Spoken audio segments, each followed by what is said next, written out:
এখানে আসছি যে উপজেলা পরিষদকে দেখানোর জন্য যে পরিষ্কার পরিচ্ছন্নতা করার জন্য। এখানে আমরা দেখতেছি সরকার হওয়ার আগে থেকেও অনেকেই এখানে অনেক পরিচ্ছন্নতা কর্মী আছে, অনেক কিছু আছে। উপজেলা বলেন, পরিষদ বলেন, থানা পরিষদ বলেন, বাজার কমিটি বলেন, তারা কেউ পরিষ্কার পরিচ্ছন্নতা সচেতন না।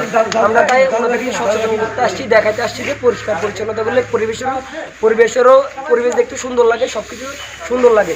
এখন যে ওনারা কাজগুলো করতেছে না, এগুলো আমরা দেখানোর জন্য আসছি। আমরা তো আর প্রত্যেকদিন করতে পারবো না। এখানে পরিষ্কার করার জন্য অনেক মানুষ আছে, অনেকেই চাকরি করে পরিষ্কার করার জন্য, কিন্তু ওনারা তাদের কাজগুলো ভালোভাবে করতে পারতেছে না।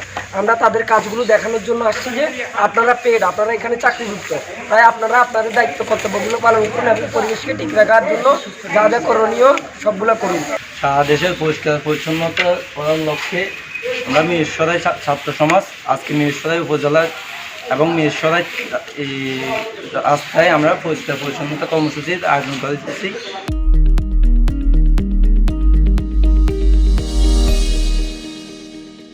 তো উচিত ছিল যে আমাদের এই সুন্দর জায়গাটাকে আরও সুন্দর করে তোলা। তারা এই জায়গাটাকে পরিষ্কার করছে না, তাদেরকে তো কাজে নিয়োগ দিয়েছে, তারা তো এই কাজে আছে, তাহলে তারা এই কাজে থেকে তো ছিল এই জায়গাটা পরিষ্কার রাখা। পরিবেশটাকে পরিষ্কার রাখলে কতটাই না ফুটে ওঠে এই পরিবেশটা।